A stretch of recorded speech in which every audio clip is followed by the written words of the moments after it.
श्रीमद्भगवद गीता अध्याय 5 श्लोक 17।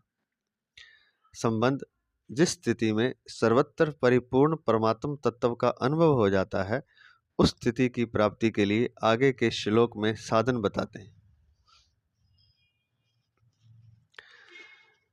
तद्बुद्धयस्तदात्मानस्तन्निष्ठास तत्परायणः गच्छन्त्य पुनरावृत्तिं ज्ञान निर्धूत कल्मषाः। जिनका मन तदाकार हो रहा है, जिनकी बुद्धि तदाकार हो रही है, जिनकी स्थिति परमात्म तत्व में है, ऐसे परमात्म परायण साधक ज्ञान के द्वारा पाप रहित होकर अपुनरावृत्ति अर्थात परम गति को प्राप्त होते हैं। फिर से सुन लें। जिनका मन तदाकार हो रहा है, जिनकी बुद्धि तदाकार हो रही है, जिनकी स्थिति परमात्म तत्व में है, ऐसे परमात्म परायण साधक ज्ञान के द्वारा पाप रहित होकर अपुनरावृत्ति अर्थात परम गति को प्राप्त होते हैं।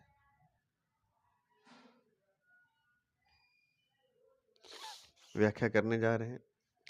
प्रातः स्मरणीय, प्रातः वंदनीय, परम श्रद्धेय भगवत तत्व प्राप्त महापुरुष महाराज श्री स्वामी राम सुखदास जी महाराज, उनके ग्रंथ साधक संजीवनी से महाराज जी के चरणों में दंडवत प्रणाम करते हुए, नमन करते हुए व्याख्या प्रारंभ करते हैं।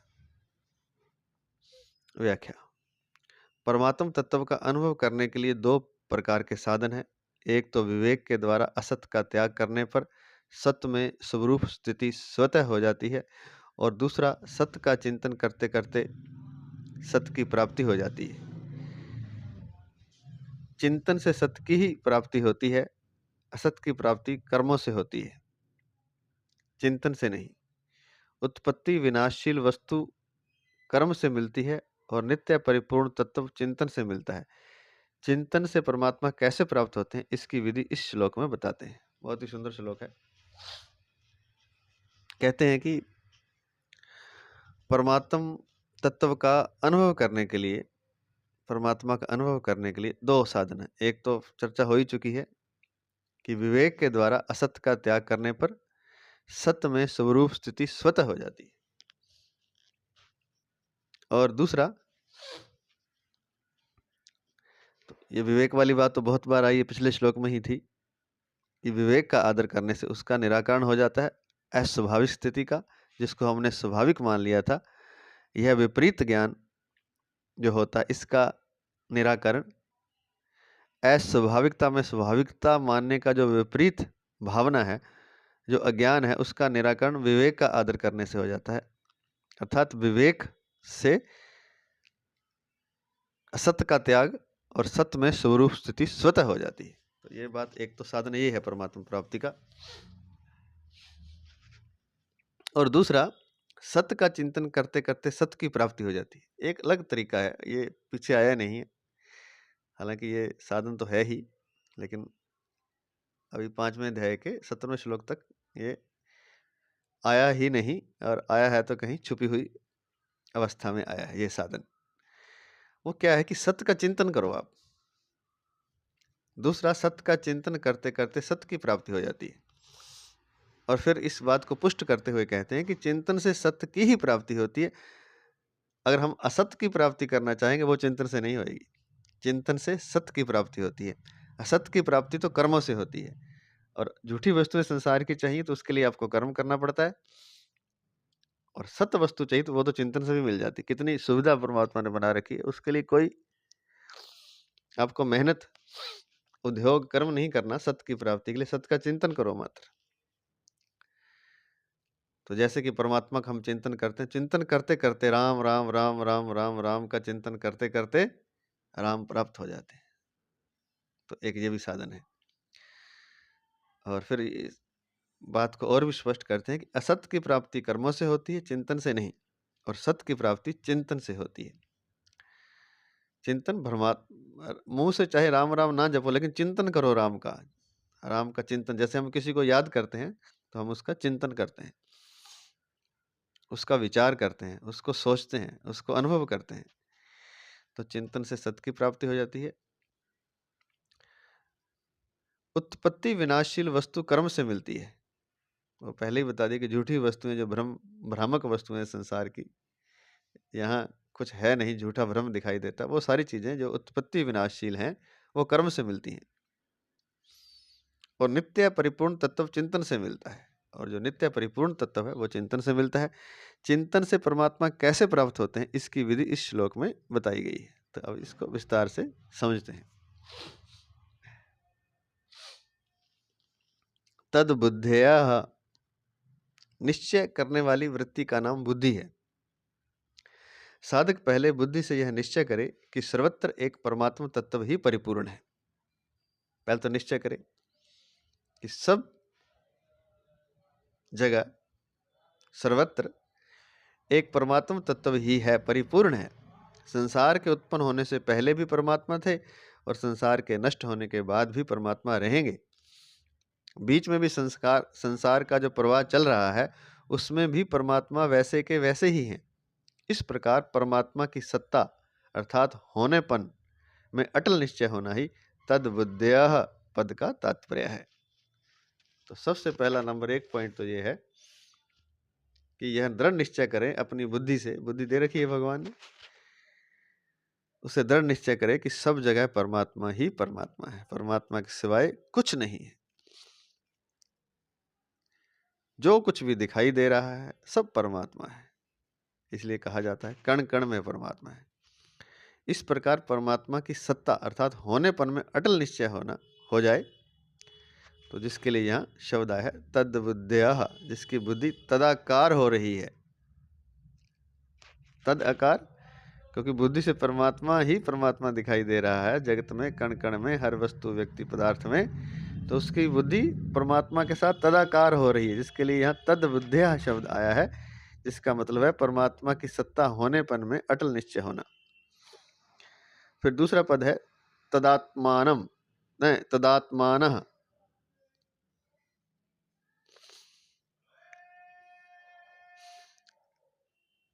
यहां आत्मा शब्द मन का वाचक है। तद, जैसे तद बुद्धयः शब्द, ऐसे ये तद आत्मानः शब्द है, मतलब आत्मा है इसमें, तद आत्मा।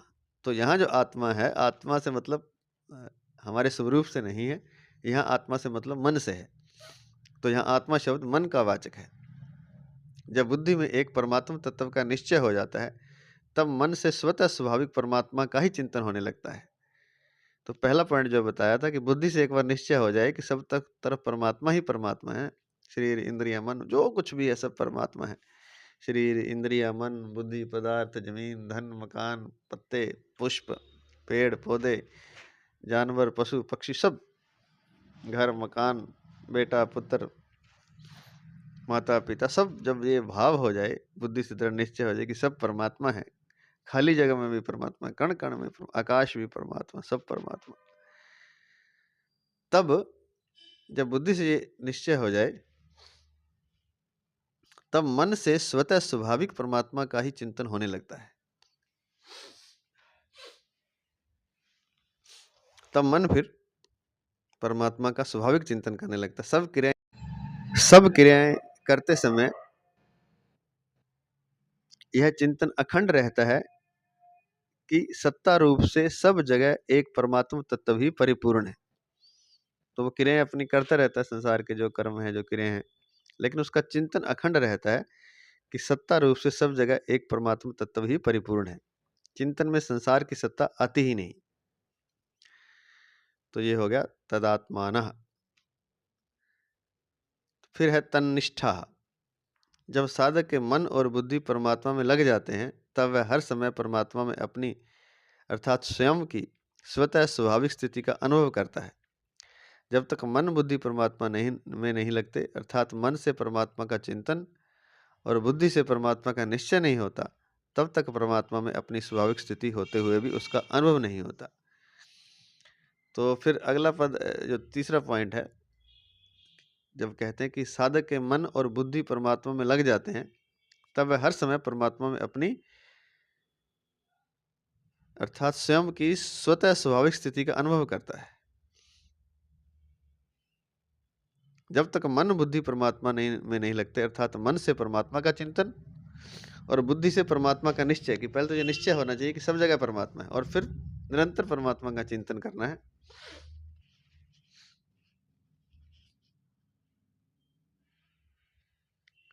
तो जब ये दोनों हो जाते हैं,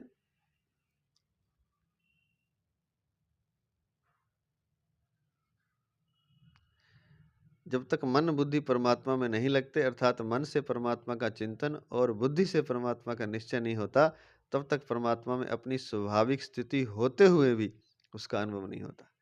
है तो हमारी स्वाभाविक स्थिति परमात्मा में, लेकिन वो हमारा ध्यान नहीं है उस तरफ। तो परमात्मा का चिंतन होना चाहिए मन से, और बुद्धि से परमात्मा का निश्चय। तब ये तीसरा घटेगा, तन्निष्ठा वाला। तन्निष्ठा जिसकी स्थिति परमात्मा तत्व में है। फिर आता है तत्परायणः। परमात्मा से अलग अपनी सत्ता न रहना ही परमात्मा के परायण होना है।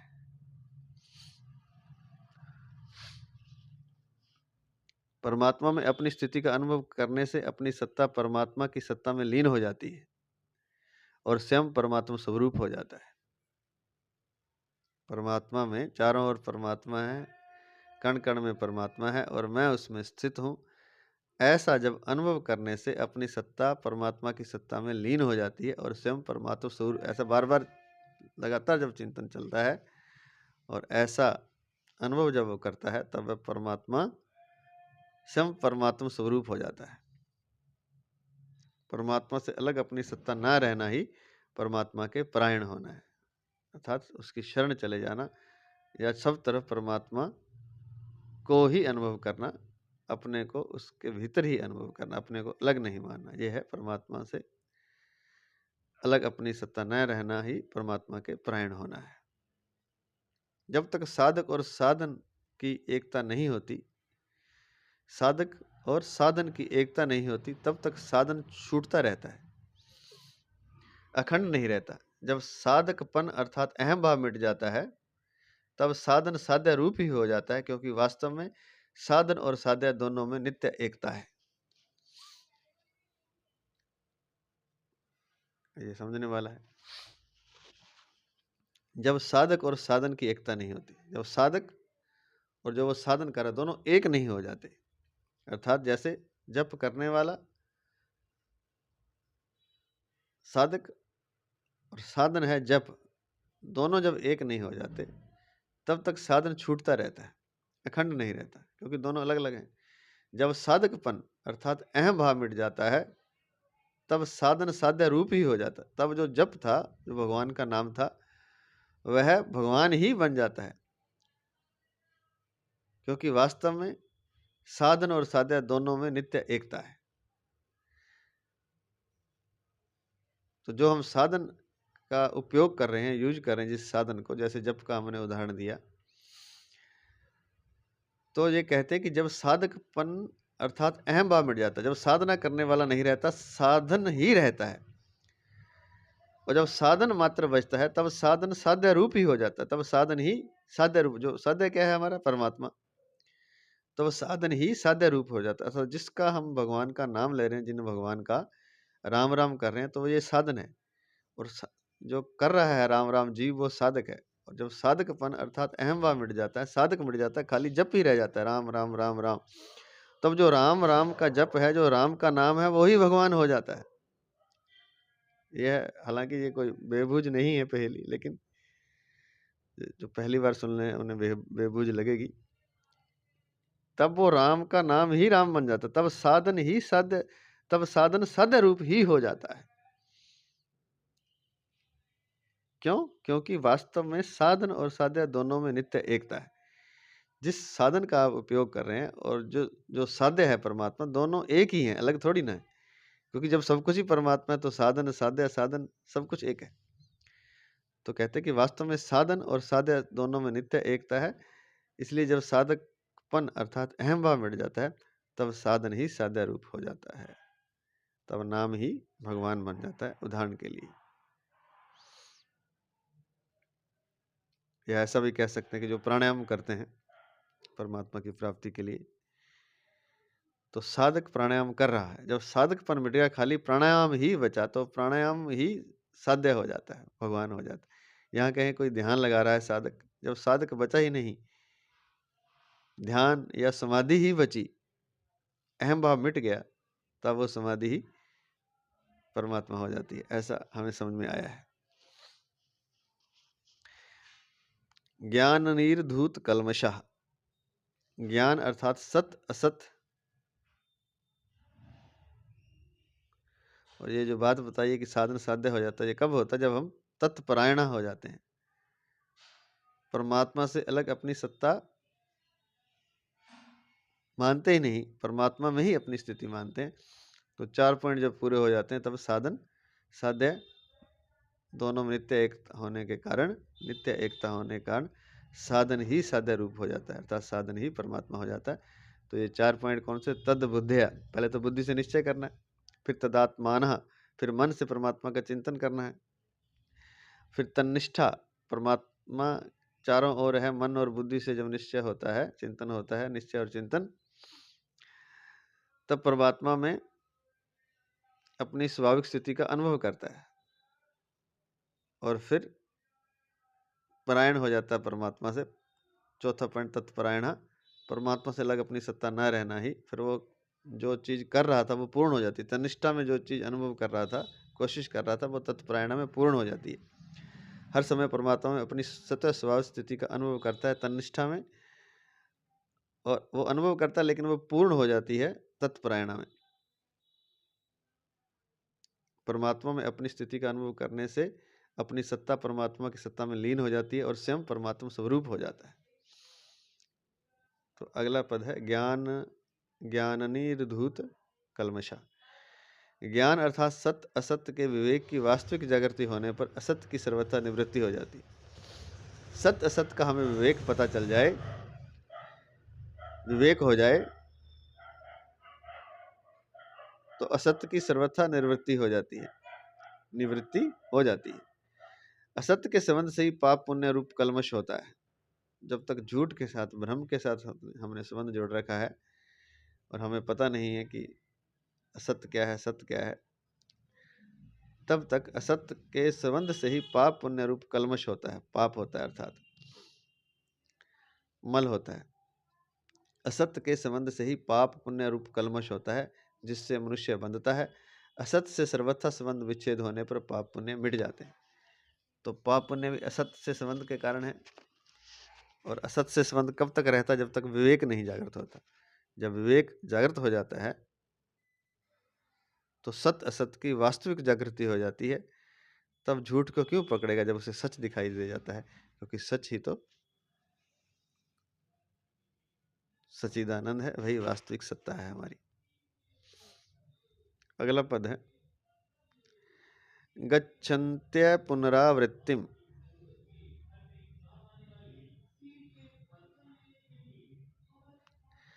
असत्य का संग ही पुनरावृत्ति, पुनर्जन्म का कारण है। कारणम, असत्य का संग ही पुनरावृत्ति, पुनर्जन्म का कारण है। कारणम गुण संगोस्य सदसध्यो निजन्मसु।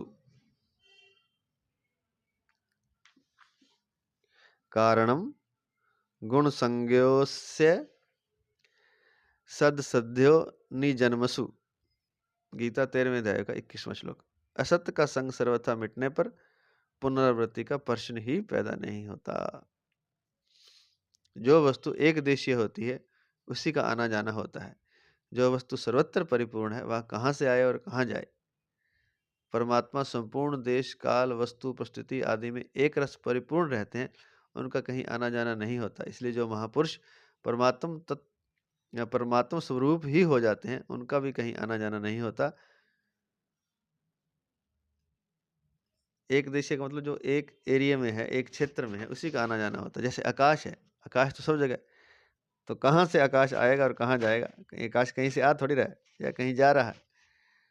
क्योंकि हर जगह ही है, तो जो सर्वत्र ही वो चीज़ है तो उसका आना-जाना कैसे होगा? ऐसे ही परमात्मा संपूर्ण देश, काल, वस्तु, परिस्थिति आदि में एक रस परिपूर्ण रहते हैं, उनका कहीं आना-जाना नहीं होता। इसलिए जो महापुरुष परमात्म स्वरूप ही हो जाते हैं, उनका भी कहीं आना-जाना नहीं होता। वो भी कहीं नहीं आते-जाते। श्रुति कहती है, न तस्य प्राणा उत्क्रामन्ति ब्रह्मैव सन् ब्रह्मापेति। वृद्धारण्यक उपनिषद वृद्धारण्यक उपनिषद 4:4-6 में दिया है। अर्थात उसके प्राणों का उत्क्रमण नहीं होता, वह ब्रह्म ही होकर ब्रह्म को प्राप्त होता है। न तस्य प्राणा उत्क्रमांति ब्रह्मैव सन् ब्रह्मापेति। उसके कहलाने वाले शरीर को लेकर ही यह कहा जाता है कि उसका पुनर्जन्म नहीं होता। वास्तव में यहाँ गच्छन्ति पद का तात्पर्य है वास्तविक बोध होना, जिसके होते ही नित्य प्राप्त परमात्मा तत्व का अनुभव हो जाता है। कहते हैं कि उसके कहलाने वाले शरीर को लेकर ही यह कहा जाता है कि उसका पुनर्जन्म नहीं होता।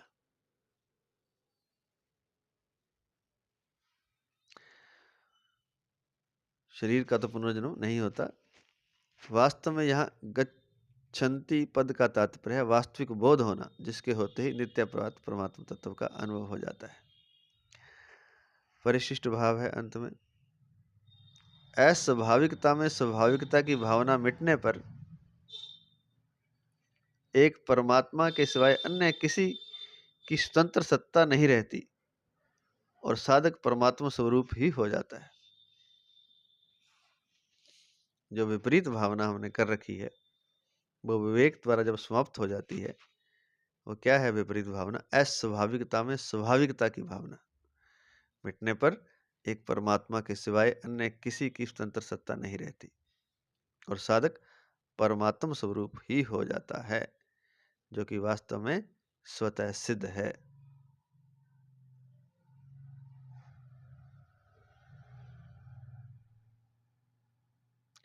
अतः उसके पुनः संसार बंधन में आने का प्रश्न ही पैदा नहीं होता। सर्गेऽपि नोपजायन्ते प्रलये न व्यथन्ति च। गीता 14वें अध्याय का दूसरा श्लोक। अस्वाभाविकता में स्वाभाविकता की भावना मिटने पर, जो झूठ को हमने सच मान रखा है, अस्वाभाविक को स्वाभाविक मान रखा है, ये भावना जब मिट जाती है विवेक द्वारा, मिटने पर एक परमात्मा के सिवाय अन्य किसी की स्वतंत्र सत्ता नहीं रहती, तो फिर केवल मात्र परमात्मा बचता है और साधक परमात्मा स्वरूप ही हो जाता है, जो कि वास्तव में स्वतः सिद्ध है। अतः उसके पुनः संसार बंधन में आने का प्रश्न ही पैदा नहीं होता। सर्गे अपि नोपजायन्ते प्रलये न व्यथयन्ति च। गीता 14वें अध्याय का दूसरा श्लोक। अगला श्लोक नंबर 18। संबंध। पूर्व श्लोक में वर्णित साधन द्वारा सिद्ध हुए महापुरुष का ज्ञान व्यवहार काल में कैसा रहता है, इसे आगे के श्लोक में बताते हैं। तो पिछले श्लोक में जो बताया था वो एक बार पुनः देख लेते हैं। पहले तो बुद्धि से निश्चय करना है कि सब तरफ परमात्मा ही है, परमात्मा के सिवाय कुछ नहीं है, जिसको यहाँ तद बुद्धिया कहा है, जिसकी बुद्धि तदाकार हो रही है। फिर परमात्मा का चिंतन करना है, जिसको यहाँ तदात्मानः कहा है, जिसका मन तदाकार हो रहा है, अर्थात मन परमात्मा के आकार में निर्मित हो रहा है। तो पहले बुद्धि से निश्चय करना है, फिर परमात्मा का चिंतन करना है, फिर तन्निष्ठा, परमात्मा ही चारों तरफ है और मेरी स्वाभाविक स्थिति उसके भीतर है, परमात्मा में मेरी स्वाभाविक स्थिति है, इसका अनुभव करने लगता है, तब है तन्निष्ठा। और जब यह अनुभव पूर्ण हो जाता है, परमात्मा में अपनी स्वयं की स्वतः स्वाभाविक स्थिति का अनुभव हो जाता है, अर्थात अनुभव करने से अपनी सत्ता परमात्मा की सत्ता में लीन हो जाती है और स्वयं परमात्मा रूप हो जाता है, तब है तत्परायण। ये 4 पॉइंट हैं, 4 स्टेप हैं ये। और फिर है ज्ञान निर्धूत कल्मषा।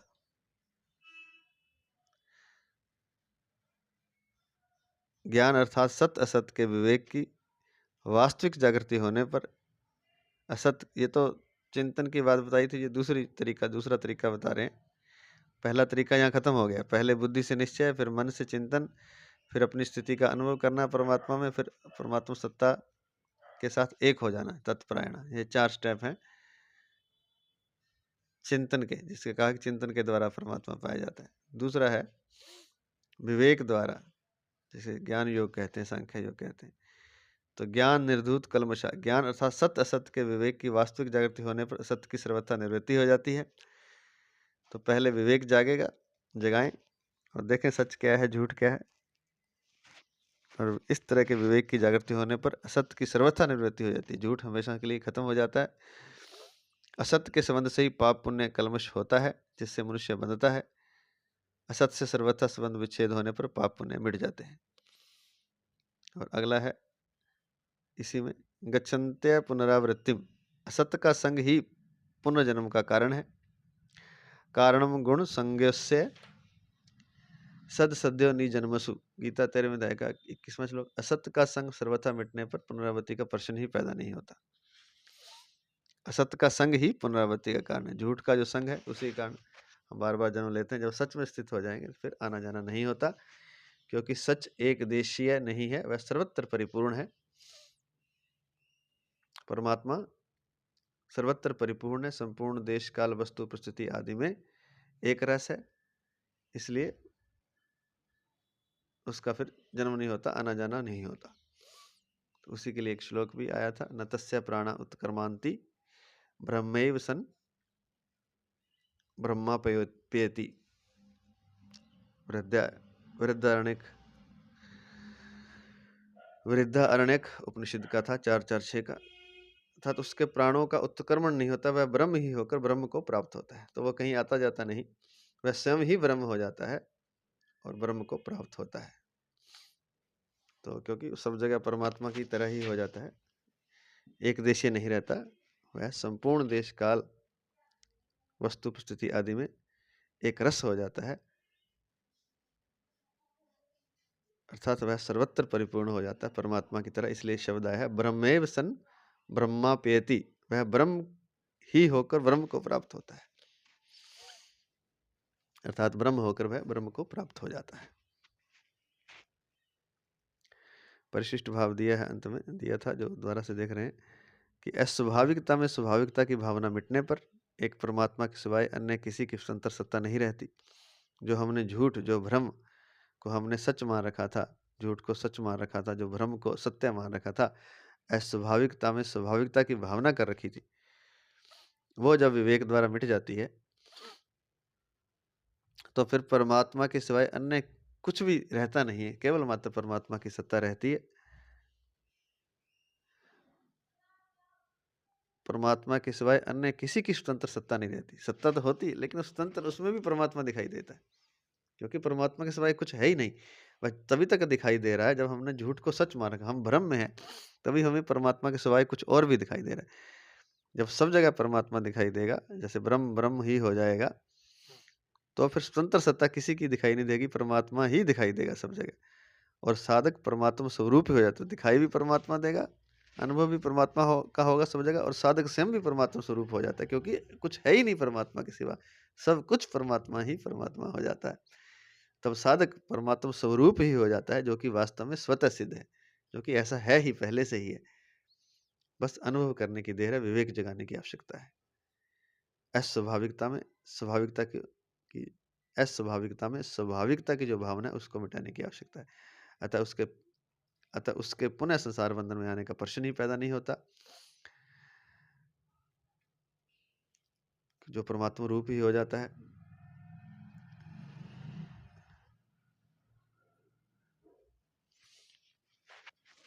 ये तरीका था ज्ञान योग का, विवेक द्वारा जागृति का। तो जो 2 तरीके इसके आए हैं, दोनों बता दिए इस श्लोक में। एक तो विवेक के द्वारा, वो तो पहले भी बताते रहते हैं। दूसरा जो था चिंतन के द्वारा कैसे परमात्मा की प्राप्ति होती है, दोनों के बारे में यहाँ बता दिया।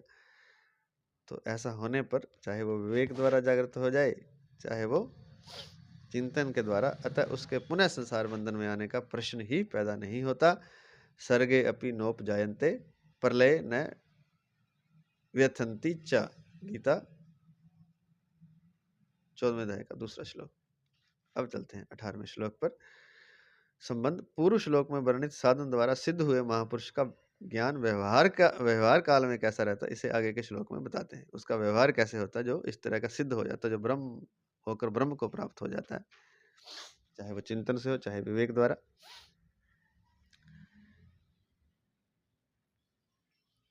विद्या विनय संपन्ने ब्राह्मणे गविहस्तिनि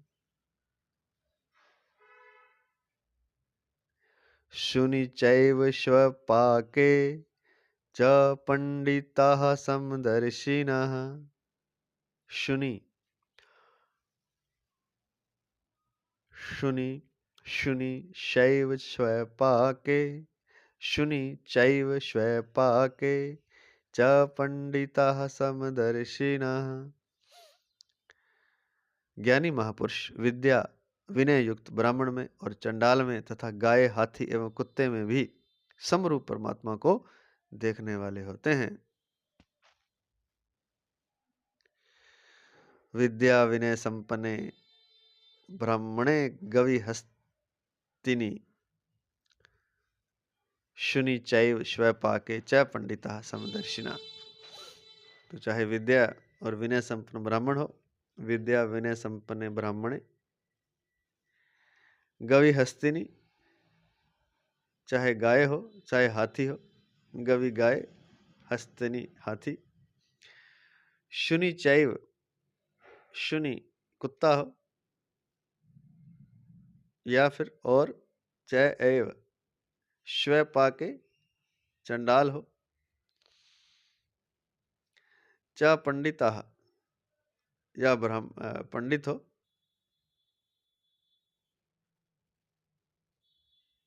समदर्शिना। पंडिता जहाँ शब्द है ज्ञानी महापुरुष के लिए, पंडिता समदर्शिना, वो पंडित अर्थात वो ज्ञानी महापुरुष सब में समान परमात्मा के दर्शन करता है। चाहे विद्या विनय युक्त ब्राह्मण हो, चाहे चंडाल हो, चाहे गाय हो, चाहे हाथी हो, चाहे कुत्ता हो, सब में। व्याख्या इस प्रकार है।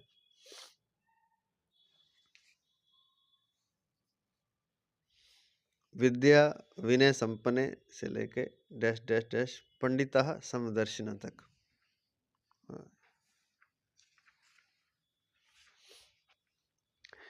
यहाँ ब्राह्मण के लिए 2 विशेषण दिए गए हैं, विद्या युक्त और विनय युक्त। अर्थात ऐसा ब्राह्मण जो विद्वान भी है और विनम्र स्वभाव वाला, ब्राह्मण पने के अभिमान से रहित भी है। ब्राह्मण होने से वह जाति से तो ऊंचा है ही, साथ ही साथ विद्या और विनय से भी संपन्न है। यह ब्राह्मण तब की पूर्णता है। यहाँ पूर्णता होती है, वहाँ अभिमान नहीं रहता। अभिमान वहीं रहता है जहाँ पूर्णता नहीं होती। बहुत ही विशेष बातें हैं। आजकल तो समय कलयुग घोर चल रहा है, जिनको बिल्कुल बुद्धि नहीं है वो लोग ब्राह्मणों को गाली दे रहे हैं, ब्राह्मणों का विरोध कर रहे हैं, लेकिन जानते नहीं ब्राह्मण होता क्या है। 2-4 क्लास पढ़ लिए, इतिहास की 1-2 किताबें और का खगा सीख लिया और कुछ जोड़ घटाव करना सीख लिया और अपने आप को विद्वान मानने लगे। और जो श्रेष्ठ ब्राह्मण है, होता क्या है ब्राह्मण, यही नहीं पता उनको, और उन पर लांछन लगाने लगे, उनको गाली देने लगे। ब्राह्मण तब की परिभाषा यहाँ दे रखी है। इसको सुनने से पता चलेगा कि ब्राह्मण क्यों क्या होता है और क्यों उसका इतना सम्मान किया जाता है।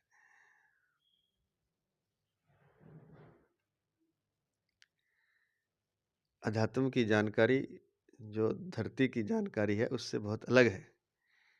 बार-बार बताया जा रहा है कि जो झूठा है, जो झूठ है, जो भ्रम है, भ्रम को ही हम सच मान रहे हैं और जो वास्तविक है उसको तो हम जानते ही नहीं। तो ब्राह्मण उन वास्तविक को जानने वालों का एक समूह है, ये कह सकते हैं। तो इसमें दिया है डिटेल से, सुनते हैं। और ब्राह्मण का स्वभाव कैसा होगा ऐसे ज्ञानी महापुरुष का? तो यहाँ ब्राह्मण के लिए 2 विशेषण दिए हैं, विद्यायुक्त और विनययुक्त। विद्या विनय संपन्न। ऐसा ब्राह्मण विद्यायुक्त जो विद्वान भी है और स्वभाव उसका विनम्र है, क्योंकि जैसे ही विद्वत्ता आती है तो एक अहंकार आ जाता है। अगर दूसरे किसी में विद्वत्ता आएगी, इसलिए तो जो दूसरे लोग हैं वो थोड़ा-सा 2-4 किताबें पढ़ते ही एकदम से अहंकार फूल जाता है और फिर वो जो श्रेष्ठ व्यक्ति है, ब्राह्मण है, जो इससे ज्ञान निःसृत होता है, उस पर ही लांछन लगाने लग जाता है, उसको ही गाली देने लगते हैं। क्योंकि यह ब्राह्मण ही पचा सकता है, ब्राह्मण ही विद्या युक्त होकर विनय युक्त भी हो सकता है। तो दूसरा तो विद्या युक्त हो जाएगा, वो भी तुच्छ विद्या, जिसको कि शास्त्र अविद्या कहते हैं। संसार की जो विद्या है, संसार का जो ज्ञान है, उसको शास्त्र विद्या नहीं मानते, अविद्या मानते हैं। वो तो झूठा ज्ञान है। विद्या किसको मानते? जिससे परमात्मा की प्राप्ति हो। जो परमात्मा की प्राप्ति का ज्ञान है, उसी को विद्या माना जाता है। तो विद्या युक्त और विनय युक्त अर्थात ऐसा ब्राह्मण जो विद्वान भी है, अर्थात विद्या युक्त और विनम्र स्वभाव वाला भी है, अर्थात ब्राह्मण पने के अभिमान से रहित है, अर्थात विद्वान पने के अभिमान से रहित है। अब बताते हैं महाराज जी कि ब्राह्मण होने से वह जाति से तो ऊंचा है ही। ऊंचा कैसे होता है ये भी बताते हैं। ये हम बताते हैं अभी। ब्राह्मण होने से वह जाति से तो ऊंचा है ही, साथ ही साथ विद्या और विनय से भी संपन्न है। एक तो उच्च कुल में जन्म लिया, उच्च कुल से उच्च जाति में कह सकते हैं, साथ ही साथ विद्या और विनय से भी संपन्न है।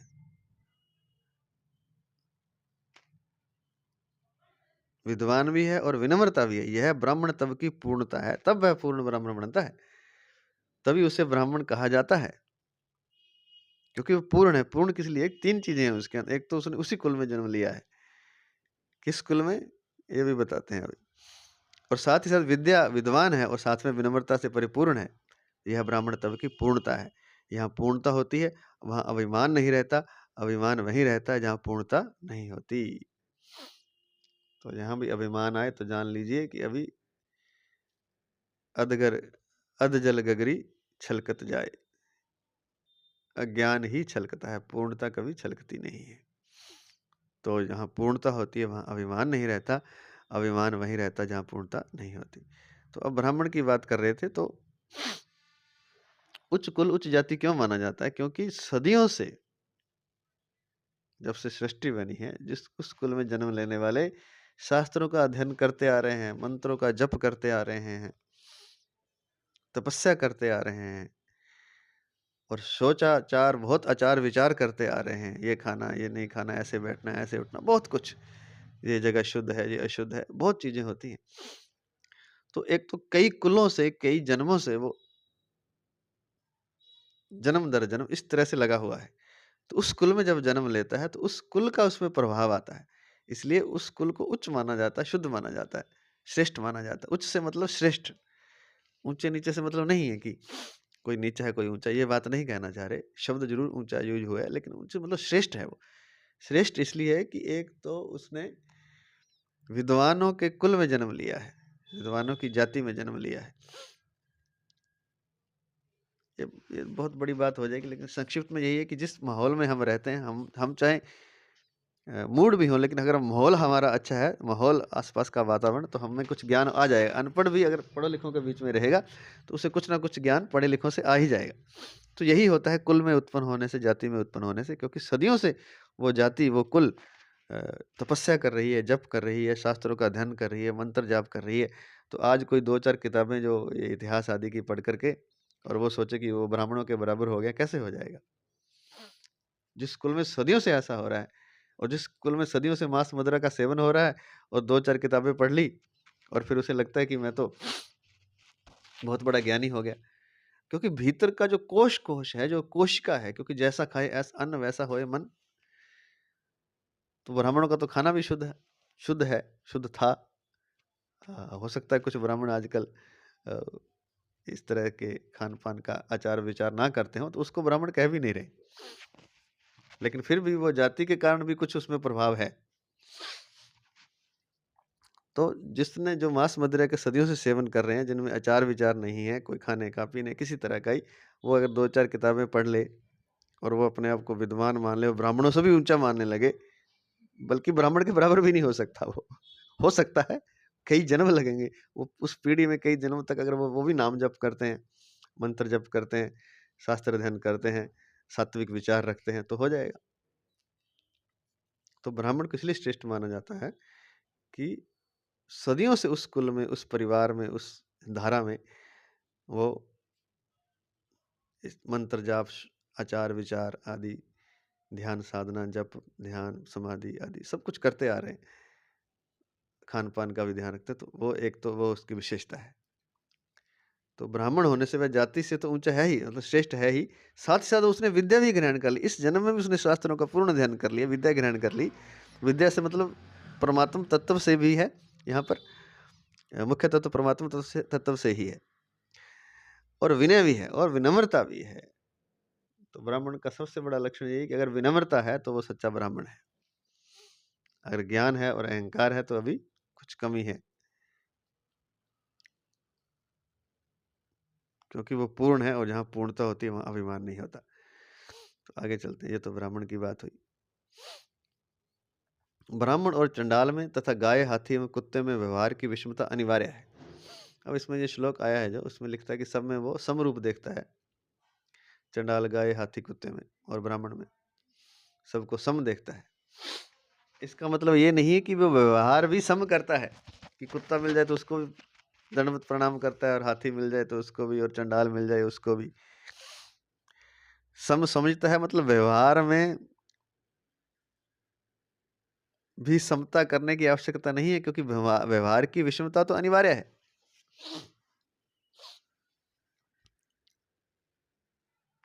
इनमें समान बर्ताव शास्त्र भी नहीं कहता, उचित भी नहीं और कर सकते भी नहीं। तो इनके लिए समान बर्ताव करना है, समान समझना है। बर्ताव की ये बहुत पॉइंट है एक समझने वाला। इसमें समान बर्ताव शास्त्र भी नहीं कहता। बर्ताव समान नहीं करना, व्यवहार समान नहीं करना,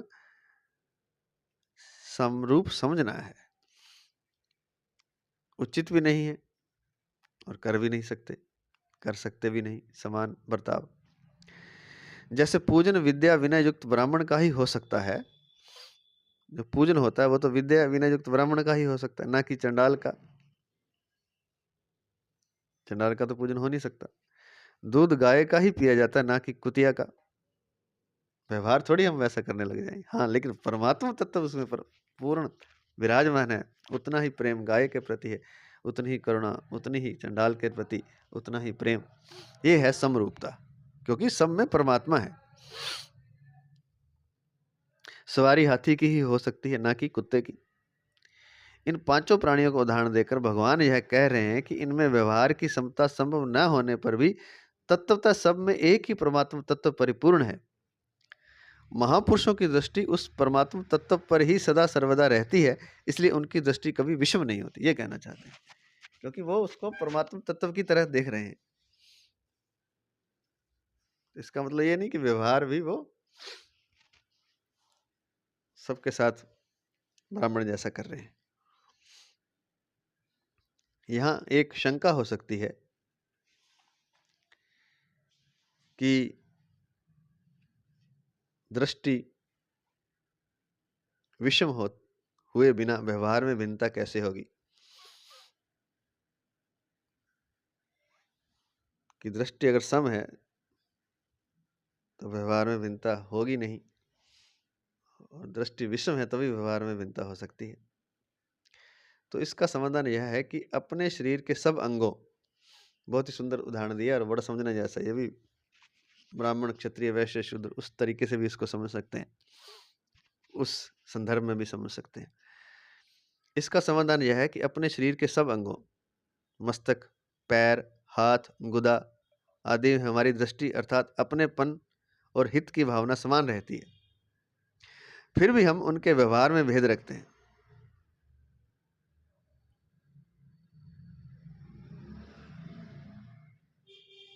जैसे किसी को पैर लग जाए तो क्षमा याचना करते हैं, पर किसी को हाथ लग जाए तो क्षमा याचना नहीं करते। प्रणाम मस्तक और हाथों से करते हैं, पैरों से तो नहीं करते, क्योंकि अलग अलग अंग का अलग अलग काम है। लेकिन इसका मतलब नहीं है कि उनके प्रति कोई विषमता है, मन में उनके प्रति कोई द्वेष है, या व्यवहार की जो जो हमारी दृष्टि है उनके प्रति वो सही नहीं है।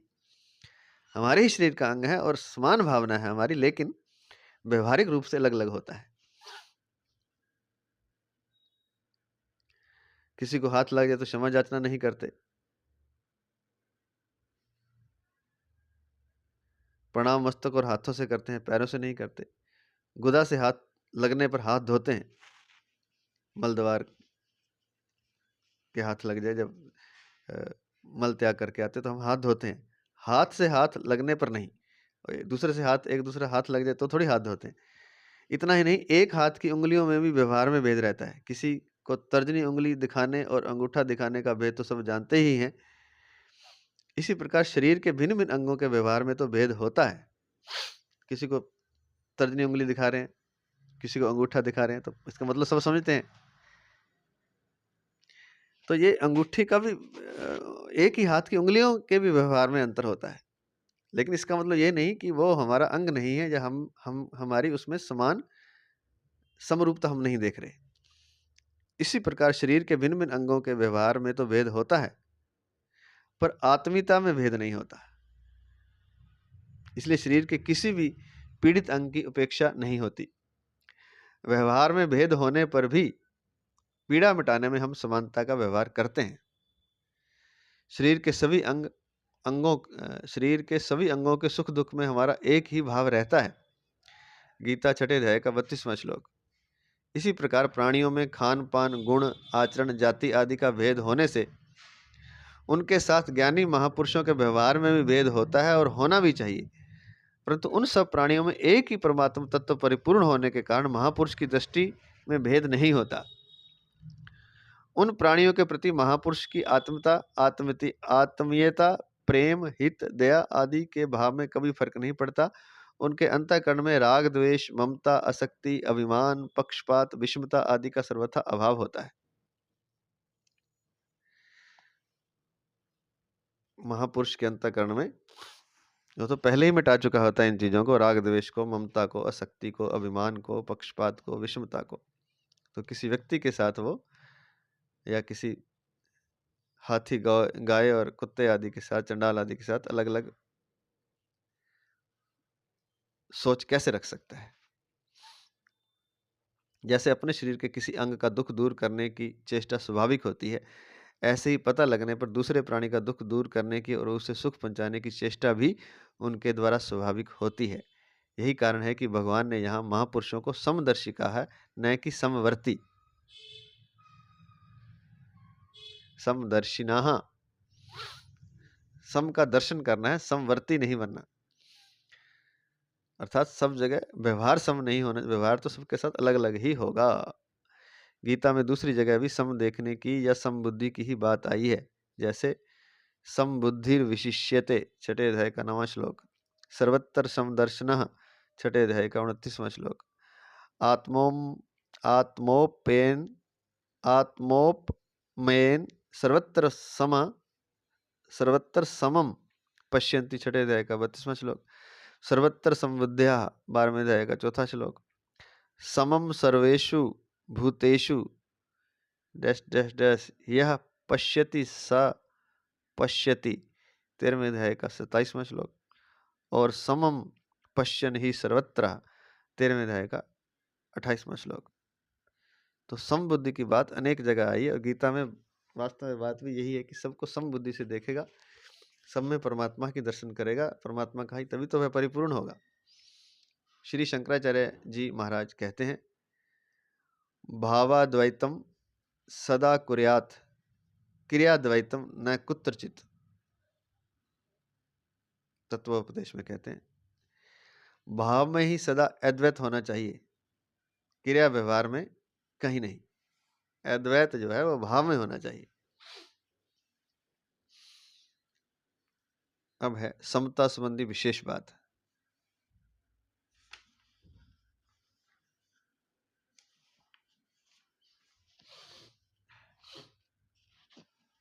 आजकल समता पर विशेष चर्चा चल रही है।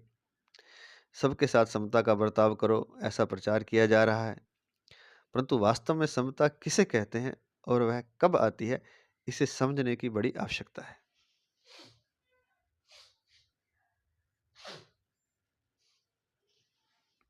समता कोई खेल तमाशा नहीं है, प्रत्युत परमात्मा का साक्षात स्वरूप है। जिनका मन समता में स्थित हो जाता है, वे यहाँ जीते जी ही संसार पर विजय प्राप्त कर लेते हैं और परब्रह्म परमात्मा का अनुभव कर लेते हैं। गीता 5वें अध्याय का 19वां श्लोक। यह समता तब आती है जब दूसरों का दुख अपना दुख और दूसरों का सुख अपना सुख हो जाता है। गीता में भगवान कहते हैं कि हे अर्जुन, जो पुरुष अपने शरीर की तरह मेरे को सब जगह सम देखता है और सुख अथवा दुख को भी सब जगह सम देखता है, वह योगी परम श्रेष्ठ माना गया है। 6ठे अध्याय का 32वां श्लोक।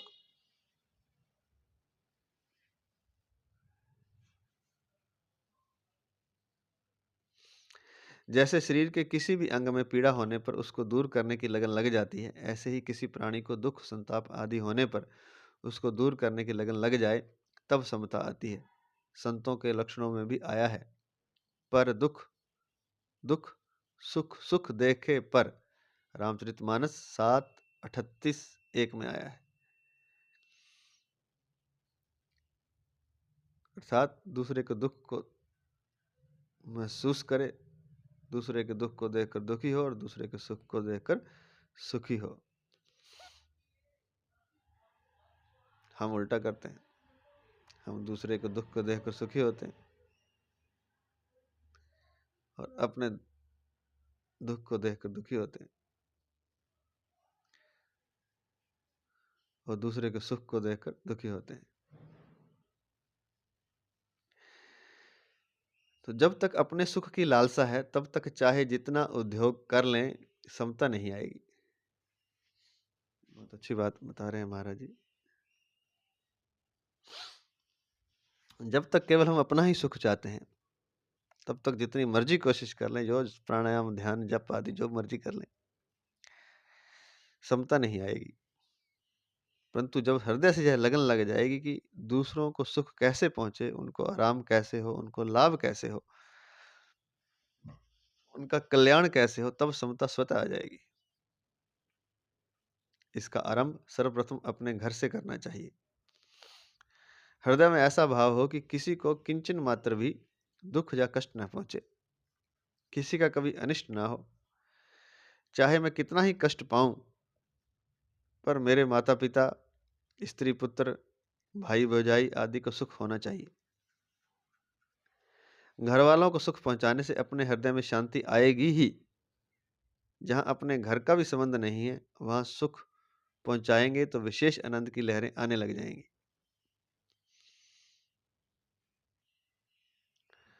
तो कहते हैं घर में करें पहले, और जहां अपने घर का संबंध नहीं है, कोई रिश्ता नहीं है, लेकिन फिर भी आप दूसरों को सुख पहुंचाएंगे तो विशेष आनंद की लहरें आप तक आने लग जाएंगी। परंतु ममता पूर्वक सुख पहुंचाने से हमारी उन्नति नहीं होगी। लेकिन अगर ममता पूर्वक सुख पहुंचाते हैं, जो अपना है उसी को सुख पहुंचा रहे हैं, ये मेरा खास है, तो हमारी उन्नति नहीं होगी। जहां हमारी ममता ना हो, वहां सुख पहुंचाए, अथवा जहां हम ममता पूर्वक सुख पहुंचाते हैं, वहां से अपनी ममता हटा लें, दोनों का परिणाम एक ही होगा। तो कहते हैं कि जहां हमारी ममता ना हो, वहां सुख पहुंचाए, अथवा जहां हम ममता पूर्वक सुख पहुंचाते हैं, वहां से अपनी ममता हटा लें, दोनों का परिणाम एक ही होगा। तो जहां सुख पहुंचा रहे हैं, जहां अपना मान रहे हैं, वहां अपनापन ममता हटा लें, लेकिन सुख पहुंचाते रहें। और जहां ममता नहीं है, वहां सुख पहुंचाएं, तो दोनों का परिणाम एक होगा। क्या होगा? आनंद की लहरें आप तक पहुंचने लग जाएंगी। चित्रकूट में लक्ष्मण जी भगवान राम और सीता की सेवा कैसे करते हैं, यह बताते हुए गोस्वामी तुलसीदास जी कहते हैं, सेवहि लखन सिय रघुवीरहि, जिमि अब वेकी पुरुष शरीरहि। रामचरितमानस 2:142 एक में आया है। अर्थात लक्ष्मण जी भगवान राम और सीता जी की वैसे ही सेवा करते हैं, अर्थात लक्ष्मण जी भगवान राम और सीता जी की वैसे ही सेवा करते हैं जैसे अज्ञानी पुरुष अपने शरीर की सेवा करता है। कितना मोह, कितना ध्यान रखता है अज्ञानी मनुष्य अपने शरीर का। ये अज्ञान का लक्षण है, अगर अपने ही शरीर का केवल ध्यान रखता है, अज्ञानी है। तो जैसे जिमि अविवेकी पुरुष शरीर ही, जैसे अविवेकी अज्ञानी पुरुष अपने शरीर का ध्यान रखता है, ऐसे ही लक्ष्मण जी सीता राम जी की सेवा कर रहे हैं। सेवहि लखन सिय रघुवीर ही। अपने शरीर की सेवा करना, उसे सुख पहुंचाना समझदारी नहीं है। अपने शरीर की सेवा तो पशु भी करते हैं। जैसे बंदरी की अपने बच्चे पर इतनी ममता रहती है कि उसके मरने के बाद भी वह उसके शरीर को पकड़े हुए चलती है, छोड़ती नहीं। परंतु जब कोई वस्तु खाने के लिए मिल जाती है, तब वह स्वयं तो खा लेती है पर बच्चे को नहीं खाने देती। बच्चा खाने की चेष्टा करता है तो उसे ऐसी घुड़की मारती है कि वह चींची करके भाग जाता है, चींची करते भाग जाता है। अतः ममता के रहते हुए समता का आना असंभव है। जब तक अपने से ममता है, तब तक अपने शरीर से या अपनों से, तब तक समता कैसे आएगी? कि बंदरिया का उदाहरण दिया है। ममता तो बहुत ज्यादा है कि मर जाए तो भी उसको साथ ही रखती है, पर समता नहीं है, क्योंकि अपना शरीर का ज्यादा ध्यान है। कुछ खाने को है तो अपना ही खाती है, उसको नहीं देती, बल्कि उसको घुड़की देती है, जिससे हमें कुछ लेना नहीं, जिससे हमारा कोई स्वार्थ नहीं। ऐसे व्यक्ति के साथ भी हम प्रेम पूर्वक अच्छा से अच्छा बर्ताव करें, जिससे उसका हित हो। कोई व्यक्ति मार्ग में भटक गया है, उसे मार्ग का पता नहीं है और वह हमसे पूछता है, हम उसे बड़ी प्रसन्नता से मार्ग बताएं अथवा कुछ दूर तक उसके साथ चलें तो हमें हृदय में प्रत्यक्ष सुख का, शांति का अनुभव होगा। परंतु यदि हम जानते हुए भी उसे मार्ग नहीं बताएंगे तो हमारे हृदय में सुख नहीं होगा। यह तो अनुभव की बात है, कोई करके देख ले। जब हम कुछ गलत करते तो हमारा हृदय शांत नहीं होता है, तो यह अनुभव की बात है, कोई करके देख ले। किसी को प्यास लगी है तो उसे बता दें कि भाई इधर आओ, इधर ठंडा जल है। फिर हम अपना हृदय देखें, हमारे हृदय में प्रसन्नता आएगी, सुख आएगा। यह सुख हमारा कल्याण करने वाला है। दूसरा दुख पाए पर मैं सुख ले लूं, यह सुख पतन करने वाला है। इससे न तो व्यवहार में हमारी उन्नति होगी और न परमार्थ में। हम सत्संग का आयोजन करते हैं, उसमें आने वाले व्यक्तियों के बैठने की व्यवस्था करते हैं, तो उनसे प्रेम पूर्वक कहें कि आइए यहाँ बैठिए। उन्हें वहाँ बैठाएं जहाँ से वे ठीक तरह से सुन सकें, वे आराम से कैसे बैठ सकें, ठीक तरह से कैसे सुन सकें। ऐसा भाव रखकर उनसे बर्ताव करें। ऐसा करने से हमारे हृदय में प्रत्यक्ष शांति आएगी। पर वहीं हुक्म चलाएं कि क्या करते हो, इधर बैठो, इधर नहीं, तो बात वही होने पर भी हृदय में शांति नहीं आएगी। बात तो वही है, बिठा तो आप भी रहे हैं, लेकिन आप बिठाने का बर्ताव ठीक नहीं है। भीतर में जो अभिमान है वह दूसरों को चुभेगा, बुरा लगेगा। ऐसा बर्ताव करें और चाहें कि समता आ जाए तो वह कभी आएगी नहीं। बहुत ही सुंदर लिखा। बर्ताव भी ठीक होना चाहिए। भीतर से आप चाहे अच्छा ही करें, लेकिन अगर बर्ताव ठीक नहीं है तो फिर समता आ जाए चाहे तो वह कभी नहीं आएगी। सबके हित में जिसकी प्रीति हो गई है उन्हें भगवान प्राप्त हो जाते हैं। सबके हित में जिसकी प्रीति हो गई है उसे भगवान प्राप्त हो जाते हैं। ते प्राप्नुवन्ति मामेव सर्वभूत हिते रता। गीता 12वें अध्याय का 4था श्लोक।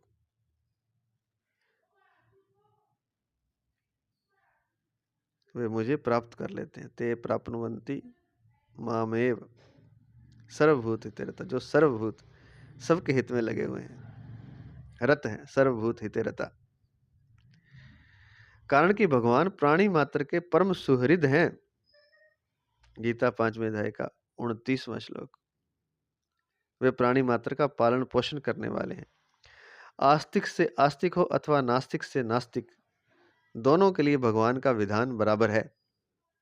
एक व्यक्ति बड़ा आस्तिक है, भगवान को बहुत मानता है और उन्हें पाने के लिए साधन भजन करता है, और एक व्यक्ति ऐसा नास्तिक है कि संसार से भगवान का खाता उठा देना चाहता है।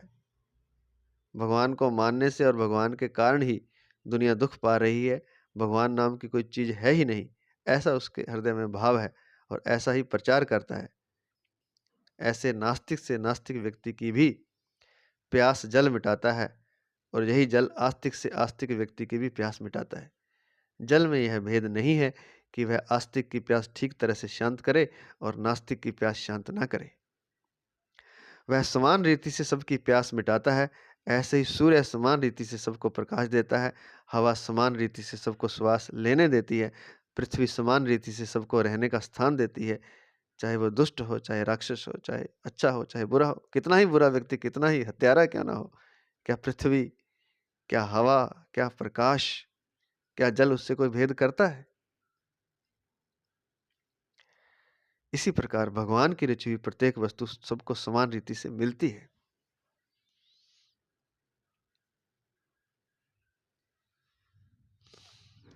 समता का अर्थ यह नहीं कि समान रीति से सबके साथ रोटी बेटी, भोजन और विवाह का बर्ताव करें, यह मतलब नहीं है समता का। समझा रहे हैं महाराज जी, बहुत समझने वाली चीजें हैं। व्यवहार में समता तो महान पतन करने वाली चीज है। अगर व्यवहार में इस तरह की समता हो जाएगी तो महान पतन हो जाएगा। समान बर्ताव यमराज का मौत का नाम है, क्योंकि उसके बर्ताव में विषमता नहीं होती। बहुत ही सुंदर लिखा है। व्यवहार में समता तो महान पतन करने वाली चीज है। समान बर्ताव यमराज का है, अर्थात मौत का नाम है समान, क्योंकि उसके बर्ताव में विषमता नहीं होती। तो समान बर्ताव मतलब मौत है, मौत। चाहे महात्मा हो, चाहे गृहस्थ हो, चाहे साधु हो, चाहे पशु हो, चाहे देवता हो, मौत सबकी बराबर होती है। इसलिए यमराज को समवर्ती, समान बर्ताव करने वाला कहा गया है। अतः जो समान बर्ताव करते हैं वे भी यमराज हैं। इसलिए यमराज को समवर्ती अर्थात समान बर्ताव करने वाला कहा गया है। स्टार लिख के दिया है नीचे।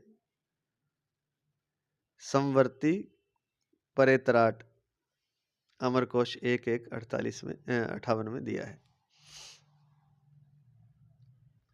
पशुओं में भी समान बर्ताव पाया जाता है। कुत्ता ब्राह्मण की रसोई में जाता है तो पैर धोकर नहीं जाता। ये व्यंग्य से कह रहे हैं महाराज दोनों बातें, यमराज वाली भी और समान बर्ताव तो मौत का होता है। कुत्ता भी कहते समान बर्ताव ही करता है, पशु भी समान बर्ताव करते हैं। मतलब जो समान बर्ताव नहीं करना, समान दर्शन करना है, समदर्शी होना है, समवर्ती नहीं होना है। इस बात को समझा रहे हैं। भगवान में सब में भगवान को देखना है, पर सबके साथ व्यवहार एक जैसा नहीं करना। कुत्ते से, चंडाल से, ब्राह्मण से, हाथी से, गाय से, सबके साथ अलग अलग व्यवहार तो अलग अलग किया जाए, लेकिन परमात्मा तत्व सब में समान है, सम देखना है। तो कहते हैं कि पशुओं में भी समान बर्ताव पाया जाता है। कुत्ता ब्राह्मण की रसोई में जाता है तो पैर धोकर नहीं जाता। ब्राह्मण की रसोई हो अथवा हरिजन की, वह तो जैसा है वैसा ही चला जाता है, क्योंकि यह उसकी समता है। पर मनुष्य के लिए यह समता नहीं है, मनुष्य के लिए यह समता नहीं है, प्रत्युत महान पशुता है। समता तो यह है कि दूसरे का दुख कैसे मिटे, इस तरह की अगर समता करेगा तो ये तो पशुता है, कुत्ते की तरह अगर इस तरह से करेगा या यमराज की तरह, तो ये पर मनुष्य के लिए यह समता नहीं प्रत्युत महान पशुता है। समता तो यह है कि दूसरे का दुख कैसे मिटे, दूसरे को सुख कैसे हो, आराम कैसे हो, ऐसी समता रखते हुए व्यवहार में, बर्ताव में पवित्रता, निर्मलता रखनी चाहिए। बर्ताव में पवित्रता रखने से अंतःकरण पवित्र निर्मल होता है, परंतु बर्ताव में अपवित्रता रखने से ऐसी समता रखते हुए बर्ताव में पवित्रता और निर्मलता रखनी चाहिए। बर्ताव में पवित्रता रखने से अंतःकरण पवित्र निर्मल होता है, परंतु बर्ताव में अपवित्रता रखने से, खान पान आदि एक करने से अंतःकरण में अपवित्रता आती है,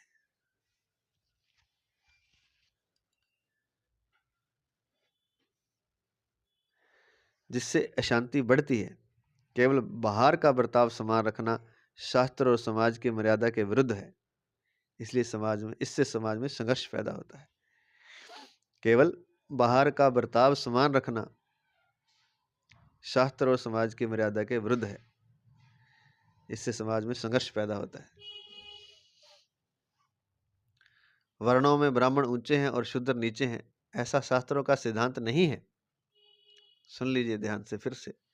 वर्णों में ब्राह्मण ऊंचे हैं, ये हम पहले भी कह चुके हैं, और शूद्र नीचे हैं, ऐसा शास्त्रों का सिद्धांत नहीं है। ब्राह्मण उपदेश के द्वारा, क्षत्रिय रक्षा के द्वारा, वैश्य धन संपत्ति आवश्यक वस्तुओं के द्वारा और शूद्र शरीर से परिश्रम करके सभी वर्णों की सेवा करे। इसका अर्थ यह नहीं कि दूसरे अपने कर्तव्य पालन में परिश्रम न करें, प्रत्युत अपने कर्तव्य पालन में समान रीति से सभी परिश्रम करें। जिसके पास जिस प्रकार की शक्ति, विद्या, वस्तु, कला आदि है, उसके द्वारा चारों वर्णों की सेवा करें, उनके कार्य में सहायक बने, परंतु चारों वर्णों की सेवा करने में भेदभाव न रखें। आजकल वर्णाश्रम को मिटाकर पार्टीबाजी हो रही है।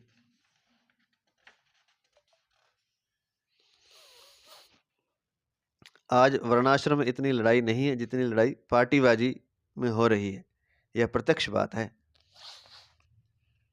पहले लोग चारों वर्णों और आश्रमों की मर्यादा में चलते थे और सुख शांतिपूर्वक रहते थे।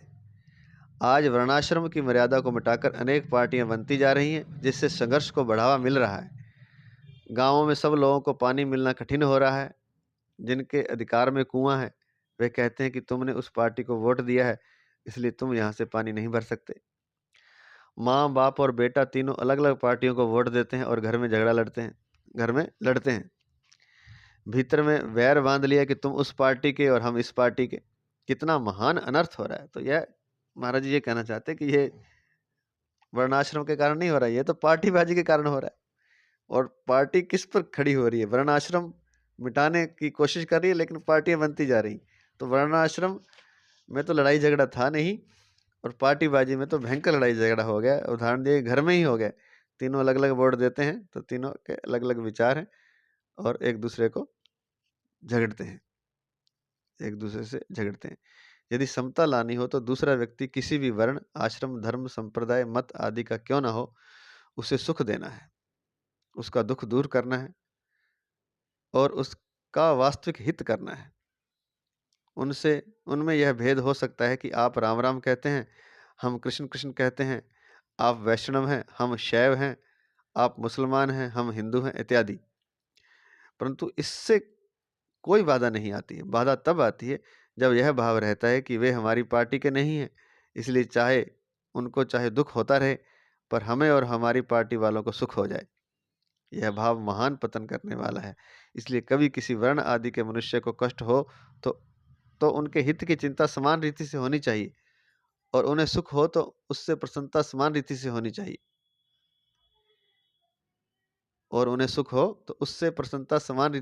चाहिए। जैसे ब्राह्मणों और हरिजनों में संघर्ष हुआ, उसमें हरिजनों की हार और ब्राह्मणों की जीत होने पर हमारे मन में प्रसन्नता हो, अथवा ब्राह्मणों की हार और हरिजनों की जीत होने पर हमारे मन में दुख हो, तो यह विषमता है जो बहुत हानिकारक है। ब्राह्मणों और हरिजनों दोनों के प्रति ही हमारे मन में हित की भावना होनी चाहिए, किसी का भी अहित हमें सहन ना हो, किसी का भी दुख हमें समान रीति से खटकना चाहिए। यदि ब्राह्मण दुखी है तो उसे सुख पहुँचाएँ, और यदि हरिजन दुखी है तो उसे सुख न पहुँचाएँ। ऐसा पक्षपात नहीं होना चाहिए। आजकल तो और उल्टा हो गया, ये हम अपनी बात कर रहे हैं कि ब्राह्मण दुखी है तो उसको सुख नहीं पहुँचाना, और ब्राह्मण सुखी है तो उसकी टाँग खींचनी है। ये आज वर्तमान में ऐसा चल रहा है। तो महाराज जी कह रहे हैं कि यदि पक्षपात नहीं होना चाहिए, सबको जब तक बराबर नहीं मानेंगे तब तक समाज का हित नहीं हो सकता। सबके दुख में जब तक दुखी नहीं होते तब तक हित नहीं होता। पक्षपात नहीं होना चाहिए। प्रत्युत हरिजन को सुख पहुंचाने की चेष्टा, विशेष चेष्टा होनी चाहिए। हरिजनों को सुख पहुंचाने की चेष्टा करते हुए भी ब्राह्मण के दुख की उपेक्षा नहीं होनी चाहिए। इस प्रकार किसी भी वर्ण, आश्रम, धर्म, संप्रदाय आदि को लेकर पक्षपात नहीं होना चाहिए। सभी के प्रति समान रीति से हित का बर्ताव होना चाहिए। यदि कोई निम्न वर्ण है और उसे हम ऊंचा उठाना चाहते हो तो उस वर्ग के लोगों के भावों और आचरणों को शुद्ध और श्रेष्ठ बनाना चाहिए, और उनके पास वस्तुओं की कमी हो तो उसकी पूर्ति करनी चाहिए, उनकी सहायता करनी चाहिए। परंतु उन्हें उकसाकर उनके हृदय में दूसरे वर्ग के प्रति ईर्ष्या और द्वेष के भाव भर देना अत्यंत ही अहितकर, घातक है तथा लोक परलोक में पतन करने वाला है। ऐसा ही हो रहा है आज कि जो निम्न वर्ग है उसको ऊंचा तो उठाते नहीं, बल्कि ब्राह्मणों के प्रति उनके हृदय में ईर्ष्या और द्वेष और वैर के भाव भर रहे हैं, जो कि अत्यंत ही हितकर है, जो कि अत्यंत ही अहितकर है, घातक है, तथा इस लोक में भी और परलोक में भी पतन करने वाला है। कारण कि ईर्ष्या, द्वेष, अभिमान आदि मनुष्य का महान पतन करने वाले हैं। यदि ऐसे भाव ब्राह्मणों में है तो उनका भी पतन होगा, और हरिजनों में है तो उनका भी पतन होगा। उत्थान तो सद्भावों, सद्गुणों, सदाचारों से ही होता है। तो पार्टियां क्या करती हैं कि क्योंकि वोट लेना है तो करना कुछ नहीं है, किसी को देना नहीं, हित नहीं करना किसी का। अगर हरिजन कष्ट में है तो उनको, और ब्राह्मणों का कह के कि ब्राह्मण तो मौज करें, उनके खिलाफ भड़काना है, हित नहीं करना। और अगर दूसरी पार्टी ऐसी है तो दूसरों को विरोध में भड़काना है, ईर्ष्या, द्वेष, जलन पैदा करनी है। तो महाराज जी कह रहे हैं कि ये नहीं करना। जो पीड़ित है, जो दुखी है, चाहे वो ब्राह्मण है चाहे हरिजन है, उसकी सहायता करनी, उसके पास वस्तुओं की कमी है तो उसे वस्तु देनी है। वो पढ़ाई में पीछे रहेगा तो उसे आगे लेके जाना है। ये नहीं है कि ब्राह्मण है और वो गरीब है, वो ब्राह्मण के कारण गरीब है तो उसको नौकरी नहीं देनी क्योंकि वो ब्राह्मण है, चाहे वो भूखा मर रहा हो। तो यह तो बहुत गलत है, और आज के संविधान के हिसाब से ऐसा ही हो रहा है। तो यह बहुत गलत है। सबको समान दृष्टि से देखेंगे तभी समाज का भला होगा। क्योंकि ये लिखा है महाराज जी ने कि कारण कि ईर्ष्या, द्वेष, अभिमान आदि मनुष्य का महान पतन करने वाले हैं। ऐसे भाव अगर ब्राह्मणों में है तो उनका भी पतन होगा, और हरिजनों में तो उनका भी होगा। उत्थान तो सद्भावों से, सद्गुणों और सदाचारों से ही होता है। भोजन, वस्त्र, मकान आदि निर्वाह की वस्तुओं की जिनके पास कमी है उन्हें ये वस्तुएं विशेषता से देनी चाहिए, चाहे वे किसी भी वर्ण, आश्रम, धर्म, संप्रदाय आदि के क्यों ना हो। सबका जीवन यापन सुखपूर्वक होना चाहिए। सभी सुखी हों, सभी निरोग हों, सभी का हित हो, कभी किसी को किंचित मात्र भी दुख ना हो। ऐसा भाव रखते हुए यथा योग्य बर्ताव करना ही समता है, जो संपूर्ण मनुष्य के लिए हितकर है। तो हमारे तो शास्त्रों में ऐसे श्लोक आए हैं, सर्वे भवन्तु सुखिनः, सर्वे सन्तु निरामया, सर्वे भद्राणि पश्यन्तु माह कश्चित् दुख भाग भवेत्। स्टार लगा के नीचे दिया था कि सबका जीवन सुखपूर्ण होना चाहिए, सभी सुखी हों, सभी निरोग हों। सर्वे भवन्तु सुखिनः, सर्वे सन्तु निरामया, सर्वे भद्राणि पश्यन्तु, सभी का हित हो, कभी किसी को किंचन मात्र भी दुख ना हो, माँ कश्चित् दुख भाग भवेत्। स्टार लगा के दिया है नीचे। तो हमारे तो शास्त्रों में ऐसा लिखा है। लेकिन ये पार्टी वाले जो लोग हैं, ये फलानी पार्टी, ये लोगों को हित तो किसी का नहीं करते। जो जिनके पास वस्तु की, नौकरी की, धन की कमी है वो तो देते नहीं, देते हैं तो थोड़ी बहुत इसलिए देते हैं कि ईर्ष्या और द्वेष बढ़ा करके वोट लिया जाए। इस बात की महाराज जी सही नहीं बता रहे इस बात को। परिशिष्ट भाव, ब्राह्मण, चंडाल, गाय, हाथी और कुत्ता, ये सभी तो हरदम बदल रहे हैं और अभाव में जा रहे हैं, पर उनमें रहने वाला जो भाव रूप सत्य तत्व है वह कभी बदलता नहीं, प्रत्युत नित्य निरंतर ज्यों का त्यों रहता है। ज्ञानी लोग उस सत तत्व को ही देखते हैं। जैसे चींटी रेत में मिली हुई चीनी के दाने को पकड़कर निकाल लेती है, जैसे चींटी रेत में मिली हुई चीनी के दाने को पकड़कर निकाल लेती है, ऐसे ही ज्ञानियों की विवेकवती सूक्ष्म दृष्टि असत संसार में व्यापत सत तत्व को पकड़ लेती है। तात्पर्य है कि ब्राह्मण हो या चंडाल, गाय हो या कुत्ता, हाथी हो या चींटी, विषम से विषम प्राणियों में भी उनकी दृष्टि सदा सम ही रहती है। व्यवहार विषम अर्थात यथा योग्य होते हुए भी उनकी दृष्टि कभी विषम नहीं होती। तो संतों की दृष्टि जो है वो समदर्शिना है, सब में सम देखते हैं, सब में परमात्मा देखते हैं, लेकिन व्यवहार यथा योग्य करते हैं, जिसको यहाँ विषम शब्द से बताया गया। विषम से मतलब ये नहीं है कि पक्षपातपूर्ण व्यवहार करते हैं, यथा योग्य व्यवहार, गाय के साथ गाय जैसा, चंडाल के साथ चंडाल जैसा, कुत्ते के साथ कुत्ते जैसा, हाथी के साथ हाथी जैसा, चींटी के साथ चींटी जैसा, ब्राह्मण के साथ ब्राह्मण जैसा। व्यवहार तो यथा योग्य ही होगा, लेकिन भीतर से समदृष्टि होनी चाहिए, समदर्शिनः। इसीलिए यह श्लोक आया है कि ज्ञानी महापुरुष विद्या विनय युक्त ब्राह्मण में और चंडाल में तथा गाय, हाथी एवं कुत्ते में भी समरूप परमात्मा को देखते हैं। देखना समरूप है, समदर्शिना, दर्शन तो सम परमात्मा का ही करना है सब में, लेकिन व्यवहार सबसे यथा योग्य करना है। आज इतना ही। जय श्री कृष्ण, जय श्री कृष्ण, जय श्री कृष्ण।